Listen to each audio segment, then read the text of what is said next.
golgaani ni torban garam golgamani ifulin torbanis garamiti fani misirrote kiti wagga kodashani sirratti fabaye durbe ejjetini golgaani ni torban garam golgamani ifulin torbanis garamiti fani misirrote kiti wagga kodashani sirratti fabaye durbe ejjetini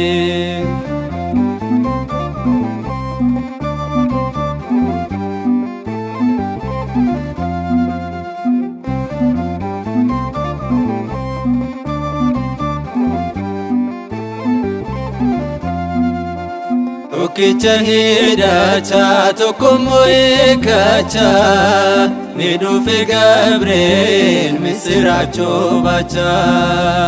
naaf haa ta'uu jette yoo ati simate Waaqayyoon akkamiin kasi waloomfate amman kana yaaduu lapheen koo dhiphata kana caalaa jaalala akkamiin mul'ata golgaani ni torban garam golgamani ifulin torbanis garamitti fani misirrote kiti wagga kodashani sirratti fabaye durbe ejjetini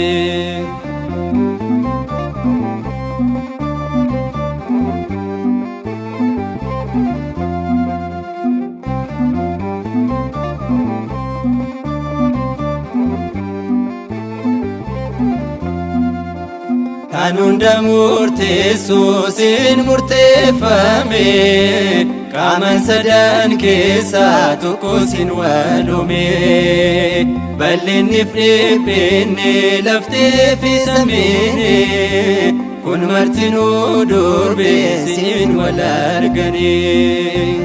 amman kana yaaduu lapheen koo dhiphata kana caalaa jaalala akkamiin mul'ata golgaani ni torban garam golgamani ifulin torbanis garamitti fani misirrote kiti wagga kodashani sirratti fabaye durbe ejjetini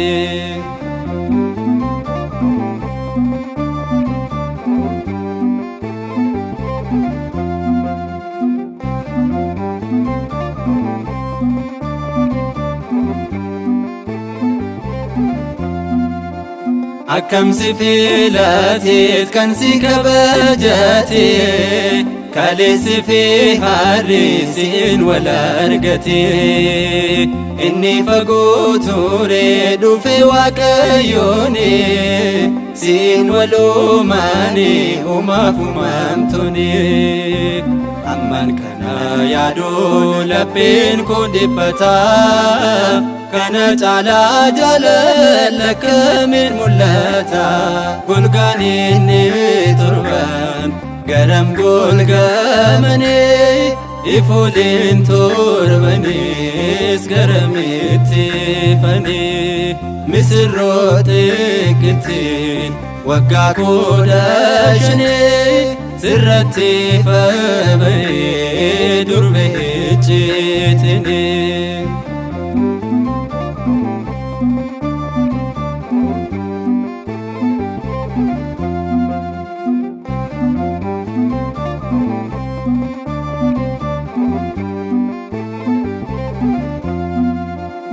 Iccitii hubachuuf lapheen kolbaa samiitti ol ka'ee duumessanii ce'a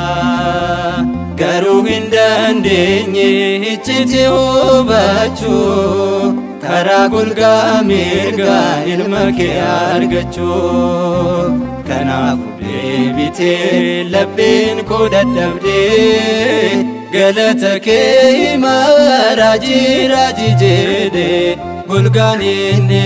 torban garam golgaamanii ifuuleen torbanis garamitti fanii misirroota qixxeen waggaa 15 sirratti faba'ee durbe ejjeetini golgaan inni torban garam golgaamanii ifuuleen torbanis garamitti fanii misirroota qixxeen waggaa 15 sirratti faba'ee durbe ejjeetini.